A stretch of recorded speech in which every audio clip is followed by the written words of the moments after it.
میری لوگوں سے یہی اپیل ہے کہ وہ میری مدد کریں تاکہ میں اپنے بچوں کا فیوچر سنوار سکوں، اپنے بچوں کو پڑھا سکوں۔ میرے سارے بچے اسکولوں میں جاتے تھے، لیکن میرے حالات خراب ہونے کی وجہ سے میرے سارے بچے اسکولوں سے بیٹھ گئے۔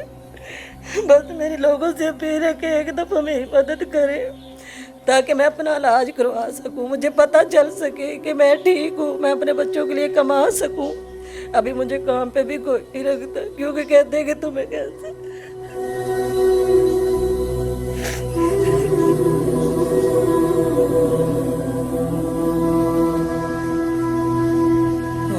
مزید انٹرسٹنگ ویڈیوز دیکھنے کے لیے ہمارے چینل NPG میڈیا کو سبسکرائب کریں اور بیل آئیکن کو پریس کر دیں تاکہ ہماری تمام ویڈیوز آپ تک بر وقت پہنچ سکیں۔ السلام علیکم ناظرین، میں ہوں آپ کا میزبان فیصل خان سوری اور آپ دیکھ رہے ہیں NPG میڈیا۔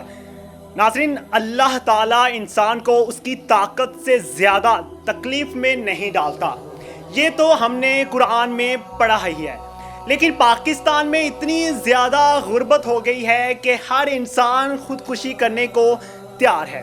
یہاں پہ اگر چھوٹی سی مشکل بھی آتی ہے اور اس کے اتنے زیادہ بچے بھی ہوں اور وہ کہتا ہے کہ میں بس آزاد ہو جاؤں اس جنگل سے۔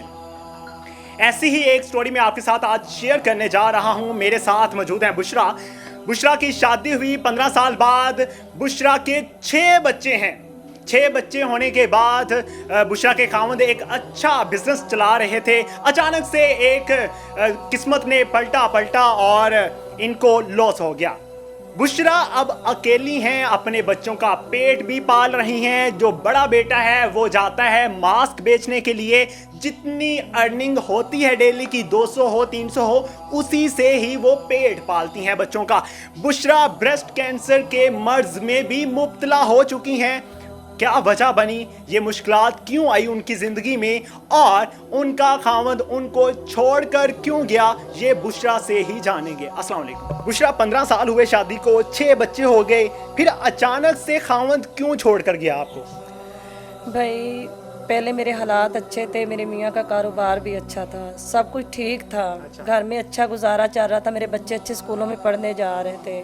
لیکن 5 سال پہلے میرے میاں کو کسی نے نشہ دیا، نشے کی حالت میں نشہ دے کے ڈکیٹی کی ان کے ساتھ، اس کی وجہ سے ان کو کافی لاس ہوا، 40-50 لاکھ کی ڈکیٹی ہوئی ان کے ساتھ۔ 3 دن یہ بے ہوش بھی پڑے رہے تھے، ایسا نشہ میرے میاں کو دیا گیا تھا۔ وہ نشہ ان کے دماغ سے جیسے وہ اندر اثرات نہیں کر جاتا ایسے ہو گیا، تب ان کو جھٹکا لگ چکا تھا دماغ پہ کہ ان کا تھوڑا سا دماغ جو ہے نا گرم رہنا۔ 5 سال ہو گئے میرے میاں کا نا جو ذہن ہے نا وہ گرم رہتا ہے۔ اور اس کے بعد یہ پھر کرونا وائرس آئی ہے، کرونا وائرس کی وجہ سے میرے میاں کا جو کاروبار بالکل ہی ختم ہو گیا ہے، ایسے کہ بالکل ہی ختم ہو گیا ہے۔ اب ایسا وقت آ گیا 2 سالوں میں کہ میرے بچوں نے ایک وقت کا کھانا کھایا، ایک وقت کا نہیں کھایا، اور میرے بچوں اسکول بھی نہیں گئے۔ میرے میاں جو ہے ان کے ذہن پہ جب اثر ہوتا ہے تو ہم سب کو مارتے ہیں، میری بچیوں کو بھی مارتے ہیں، مجھے بھی مارتے ہیں، کہتے ہیں کہ شرافت کچھ کھانے کے لیے لائیں ہمارے لیے، تو آگے سے کہتے ہیں کہ تم لوگوں کو شرم نہیں آتی کہ میں تم لوگوں کو کہاں سے لا کر دوں، تم مجھ سے کھانا مانگتی ہو۔ اسی طرح بس زندگی گزر رہی ہے، میں لوگوں کے کام بھی کرتی ہوں۔ اب یہ جب سے مجھے کینسر کا مسئلہ بنا اس وقت سے مجھے جن کا کام کرتی تھی انہوں نے مجھے نکال دیا۔ اب میرا کوئی روزگار نہیں ہے، میرا بیٹا ماسک بیچنے جاتا ہے اور وہ تھوڑے بہت پیسے لے کر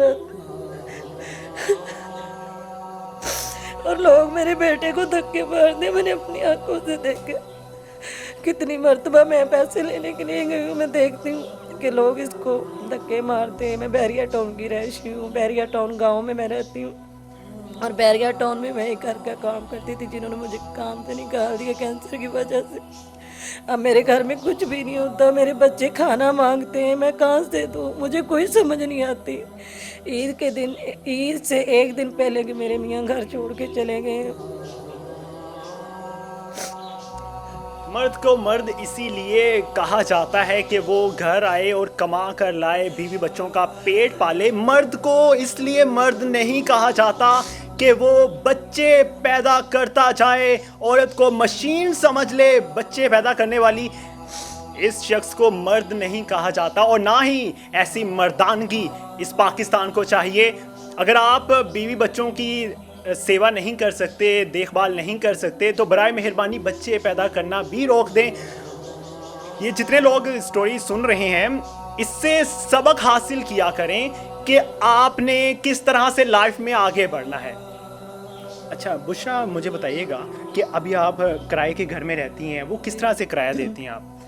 پہلے میں کام کرنے جاتی تھی لوگوں کا, تو اس وقت میں کام کر کے پیسے دے رہی تھی, لیکن جب سے میرا کام ختم ہو گیا, اب 3 مہینے ہو گئے میں نے کرایہ نہیں دیا, اب 4 دن ہو گئے ہیں مجھے ان لوگوں نے گھر سے نکالا ہوا ہے. میں کسی کے گھر میں رکی ہوئی ہوں, کیونکہ جب میرے پاس کرایہ ہوگا تو واپس جاؤں گی نا.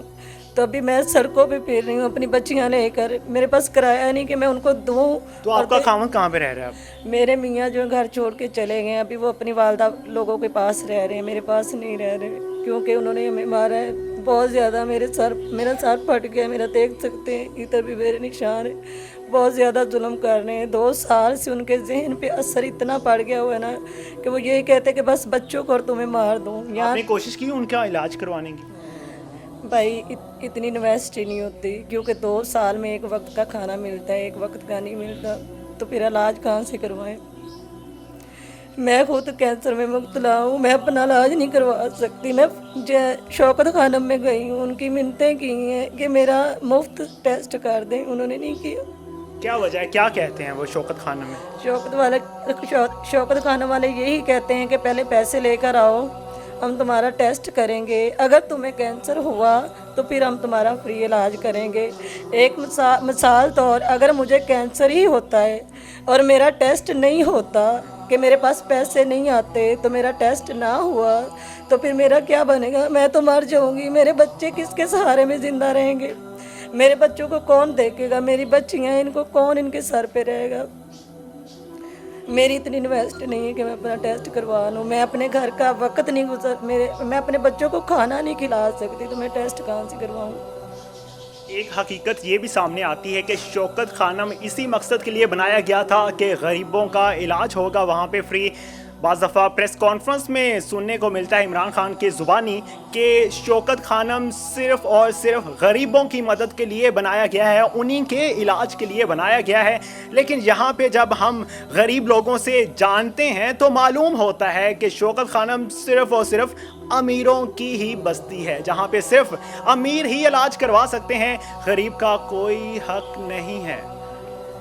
بشرا, ابھی آپ کا علاج نہیں ہو رہا, ہمارے دیکھنے والی آڈینس سے آپ کیا اپیل کریں گے؟ میری لوگوں سے یہی اپیل ہے کہ میں اپنے بچوں کے لیے زندہ رہنا چاہتی ہوں, کہ میں ان کا سہارا ہوں, میں ان کی ماں ہوں, میں ان کے باپ ہوں. میری لوگوں سے یہی اپیل ہے کہ وہ میری مدد کریں تاکہ میں اپنے بچوں کا فیوچر سنوار سکوں, اپنے بچوں کو پڑھا سکوں. میرے سارے بچے اسکولوں میں جاتے تھے, لیکن میرے حالات خراب ہونے کی وجہ سے میرے سارے بچے اسکولوں سے بیٹھ گئے.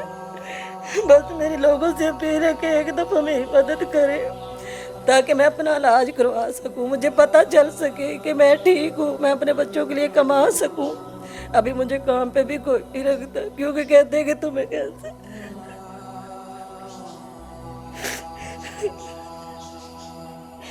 کس کا جا کے دروازہ کھٹکھٹاؤں, میں کس کو کہوں کہ میرے بچوں کے لیے 2 وقت کا کھانا دے دیں؟ کس کا جا کے دروازہ کھٹکھٹاؤں؟ کوئی نہیں ہے میرا سہارا, کوئی مجھے میرے بچوں کے لیے نہیں دیتا. بحریہ ٹاؤن میں کافی گھروں میں گئی ہوں, کافی لوگوں سے میں نے اپیل بھی کی, یہ میرے اپنے ٹیسٹ بھی دکھائے ہیں کہ میری مدد کریں. میں بحریہ ٹاؤن کی رہائشی ہوں, لیکن لوگ مجھے یہی کہتے ہیں کہ یہ روز کی بات, تم جیسے لوگ کافی ہمارے دروازے کھٹکھٹاتے ہیں, تم جاؤ یہاں سے, نہیں تو گارڈ منگوا کے تمہیں ابھی پولیس میں پکڑوا دیں گے. اسی وجہ سے میں اب کہیں بھی نہیں جاتی, میں اپنے گھر میں ہی چپ کر کے بیٹھ گئی. 2-3 دفعہ میں نے اپنے بچوں کو مارنے کی کوشش کی, کیونکہ یہ مجھ سے کھانا مانگتے تھے, تو میں پھر ان کو, میرا دل یہی کرتا تھا اس سے بہتر ہے کہ ان کو مار دوں, کیونکہ شاید اللہ کی اس زمین پہ ہمارے لیے کھانا اور اپنا گھر ختم ہو چکا ہے. شاید اللہ کی زمین پہ سب کچھ ہمارے لیے ختم ہو گیا.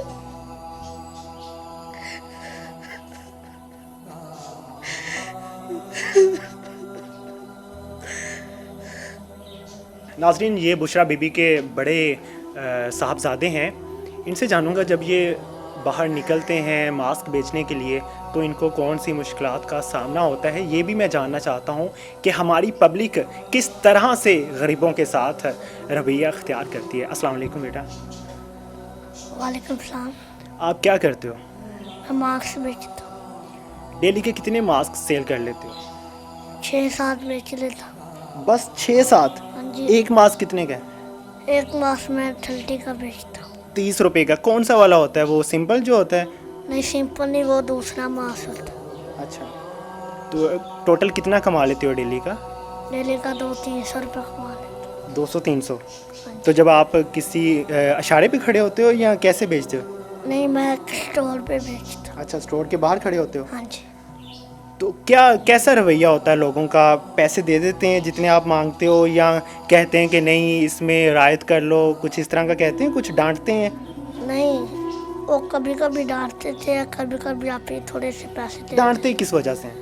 اس وجہ سے ڈانٹتے ہیں کہ آپ گھر میں جاؤ، آپ کا شوشر خراب ہو رہا ہے، آپ جا کے پڑھیں گھر میں۔ اچھا، میں کہتا ہوں گھر میں کچھ پڑھنے کے لیے آیا نہیں تو پڑھے کیسے؟ پھر ڈانٹتے ہیں، کہتے ہیں میں وہ گارڈ کو بلا لوں گا، اس اچھا، طرح اس طرح۔ کبھی کسی نے کہا کہ بیٹا ادھر آؤ میں آپ کی مدد کرتا ہوں؟ نہیں کبھی کسی نے نہیں کہا۔ صرف ڈانٹ ڈونٹ کے وہ سائڈ پہ کر دیتے ہیں؟ ہاں جی، کبھی کسی نے کہا بھی نہیں، وہ کبھی جس کا دل کرے وہ دے دیتے ہیں، جس کا نہیں دل کرے وہ نہیں دیتے۔ آپ نے بچے کا بیان بھی سن لیا، تقریباً 200-300 کماتا ہے اور یہی پیسے لے کر جاتا ہے، اسی سے ہی روز کھانا پکتا ہے گھر میں۔ 200-300 سے جتنا کھانا پک سکتا ہے یہ تو آپ کو ہی پتہ ہے کہ کتنی روٹیاں پک سکتی ہیں، کتنا سالن پک سکتا ہے، کتنا کھانا کھایا جا سکتا ہے 200-300 سے۔ اللہ تعالیٰ نے انسان کو پیدا کیا ہے تو میرے خیال سے اللہ تعالیٰ نے ناانصافی کی ہے انسان کے ساتھ۔ ایک امیر ہے، ایک غریب ہے۔ امیر اپنے بچوں کو بہت اچھے اسکولوں میں پڑھاتا ہے، بہت اچھی جگہوں پر کھلاتا ہے، اچھے کھلونے لا کر دیتا ہے، اور ایک غریب ہے جو جینے کے لیے امیر سے اپیل کر رہا ہے کہ پلیز میری مدد کریں اور تاکہ میں جی سکوں۔ بشرا نے بہت بار خودکشی کرنے کی کوشش بھی کی، اپنے بچوں کو مارنے کی کوشش کی کہ شاید ان کا زمین پر رہنا حق نہیں ہے۔